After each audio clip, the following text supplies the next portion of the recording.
Hello my dear students. So today we are going to discuss a topic which is very important as the perspective of universities exams, right?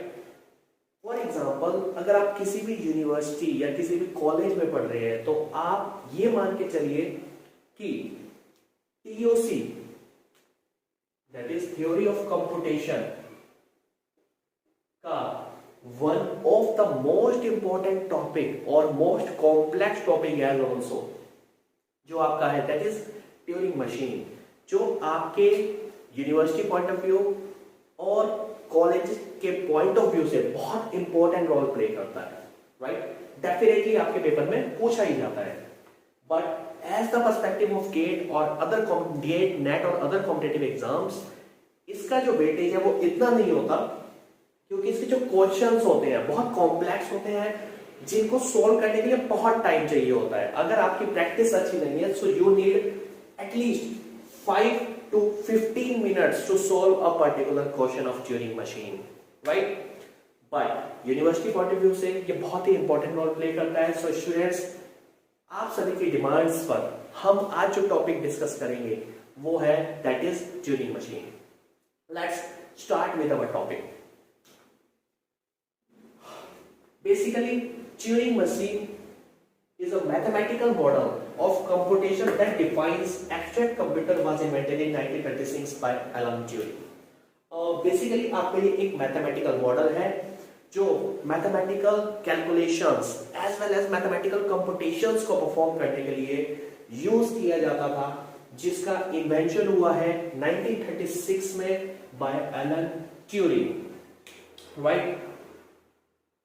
Second point, Turing machine is the most powerful model, or you can say machine as well, because it can accept all type of languages, right? देखिए students, basically इस points का मतलब मैं आपको ऐसे समझाऊं, ये आपके TOC का one of the last topic है. इससे पहले आपने चॉम्स्की हायरार्की पढ़ लिया होगा, PDA पढ़ लिया होगा, फाइनाइट ऑटोमेटा पढ़ लिया होगा. उन सभी में आपने डिस्कस किया होगा चॉम्स्की हायरार्की में कि there are 4 types of grammar are available और introduced by the Chomsky hierarchy, right? अब उसमें जो ग्रामर्स होती हैं वो आपकी लैंग्वेजेस को जनरेट करती हैं. तो जितनी भी लैंग्वेज आपकी ग्रामर जनरेट्स करती है वो 4 टाइप की, उन सभी टाइप की लैंग्वेजेस को ये एक्सेप्ट करता है ट्यूरिंग मशीन.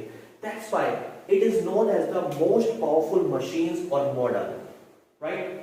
वेल, अब ये मान के चलिए हमने स्टार्ट किया ट्यूरिंग मशीन से बिकॉज बहुत सारे बच्चों की डिमांड थी कि सर इस पे वीडियो बनाइए. बट अब ये मान के चलिए कि हम TOC के बाकी के टॉपिक जो है वो अब स्टार्टिंग से शायद डिस्कस करेंगे, राइट? एक एक करके आपके सब कुछ शेयर करेंगे. बट अभी के लिए आप सिर्फ और सिर्फ ये मान के चलिए मैं जितना कंटेंट आपको पढ़ा रहा हूँ ट्यूरिंग मशीन का कॉन्सेप्ट आपका क्लियर होने वाला है इस ट्यूरिंग मशीन के सभी वीडियोस में. तो प्लीज ध्यान से देखना और समझना. Next point is Turing machine can act as acceptor as well as transducer. What does that mean? आप इस पॉइंट्स को ऐसे भी समझ सकते हैं कि ट्यूरिंग मशीन जो होती है 2 टाइप की होती है, एज एन एक्सेप्टर और एज एन ट्रांसड्यूसर. अब what does that mean as an acceptor? Students देखिए, आपने इससे पहले फाइनाइट ऑटोमेटा PDA डिस्कस किया होगा तो उसमें देखा होगा कि बेसिकली जो वो मशीन्स होती हैं वो किसी पर्टिकुलर टाइप के लैंग्वेजेस को एक्सेप्ट करती है, राइट? ट्यूरिंग मशीन का हमने ऑलरेडी ऊपर मेंशन किया है कि it accepts all type of languages. मतलब आपके पास कोई एक पर्टिकुलर लैंग्वेज है, चाहे वो regular language, context free language, context sensitive language या फिर रिकर्सिवली इन्यूमरेबल लैंग्वेज, हर एक टाइप की लैंग्वेज से जो भी स्ट्रिंग जनरेट होती है वो उस स्ट्रिंग को एक्सेप्ट करती है. So that is known as a acceptor, right? अब ये नया टॉपिक आपके सामने आ गया है कि Turing machine act as transducer. Student, आप ये मान के चलिए ट्रांसड्यूसर भी हम डिस्कस करेंगे ट्यूरिंग मशीन के लिए, बट अभी सिर्फ इतना समझिए. ट्रांसड्यूसर का मतलब आपका यहाँ पर ये हो गया कि ट्रांसड्यूसर एक ऐसा मॉडल होता है या ट्रांसड्यूसर एक ऐसी टाइप की मशीन होती है, इस टाइप की कैटेगरी होती है जो आपका किसी पर्टिकुलर इनपुट को एक्सेप्ट करती है और पर्टिकुलर आउटपुट में कन्वर्ट करती है, right? By performing various types of operations, right?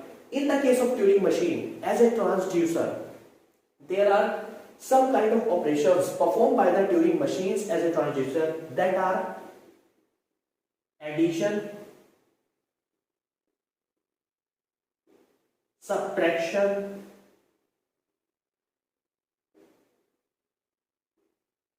and or you can say yes, concatenation or multiplication, and the last one is complements operation.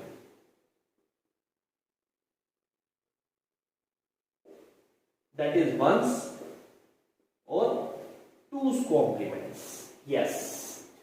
So Turing machine accepts all the languages known as acceptor. Transducer means when the Turing machine performs these kind of operations, addition, subtraction, multiplications, that is concatenation or complementation of ones and twos, then Turing machine is known as a transducer.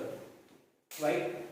अब देखिए students, for example second वाला point था, एक मैंने brief में आपको Chomsky की hierarchy को थोड़ा सा समझाने की कोशिश करी है आपको इस टॉपिक में, क्योंकि मैं ये मान के चलता हूँ कि ट्यूरिंग मशीन से पहले आपका ये कॉन्सेप्ट थोड़ा क्लियर होना चाहिए कि लैंग्वेजेस क्या होती है, ग्रामर क्या होती है, राइट? तो थोड़ा सा ब्रीफ में हम डिस्कस करते हैं इसको। देखिए स्टूडेंट्स, हमारे पास 4 टाइप की ग्रामर होती है, that is type 0, 1, 2, 3, right? Type 0 is known as recursive enumerable grammar, type 1 context sensitive grammar, type 2 context free grammar, and type 3 regular grammar, right?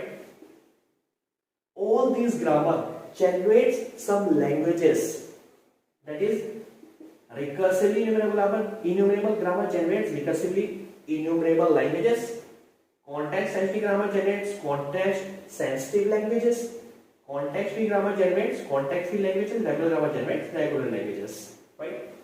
And all these languages are further accepted by some machines. That is, recursively enumerable languages are accepted by or recognized by Turing machine, context sensitive by linear bounded automata, context free language by PDA, and the regular language accepted by finite automata, right? So ये grammars और Chomsky की hierarchy से ही मैंने आपको सब कुछ समझाने की कोशिश करी। आई होप आपको क्लियर हो गया होगा, राइट? सो जो सेकंड पॉइंट था आपका कि it accepts all type of languages, basically जो आपकी ट्यूरिंग मशीन होती है वो आपका इन चारों टाइप की लैंग्वेजेस को एक्सेप्ट कर सकता है, that is recursively enumerable language, context sensitive language, context free language और रेगुलर लैंग्वेज। सो आप खुद बताइए, कोई मशीन हर एक टाइप की लैंग्वेजेस को एक्सेप्ट कर पा रही है तो क्या वो पावरफुल हुई या नहीं हुई? एग्जैक्टली हुई। अब मोर और मोस्ट पावरफुल होने के साथ साथ ट्यूरिंग मशीन पावरफुल तो है बट उतना ही कॉम्प्लेक्स होती है, बिकॉज अगेन ये भी ग्रामर का कॉन्सेप्ट है कि आपका जो रेगुलर रिकर्सिवली इन्यूमरेबल ग्रामर होती है इसके ऊपर रेस्ट्रिक्शंस बहुत कम होती है। दिस इज द रीजन जो ये लैंग्वेज को जनरेट करती है वो बहुत कॉम्प्लेक्स लैंग्वेज होती है, which is only accepted by और recognised by Turing machine. Okay students, so ये था हमारा ट्यूरिंग मशीन का एक इंट्रोडक्शन, जिससे आई थिंक आपको क्लियर हो गया होगा कि ट्यूरिंग मशीन होती क्या है। अब सबसे पहले हम डिस्कस करेंगे अपनी नेक्स्ट वीडियो में Turing machine as an acceptor, right? Okay students, thank you so much for watching this video. Please do like, share and subscribe my channel.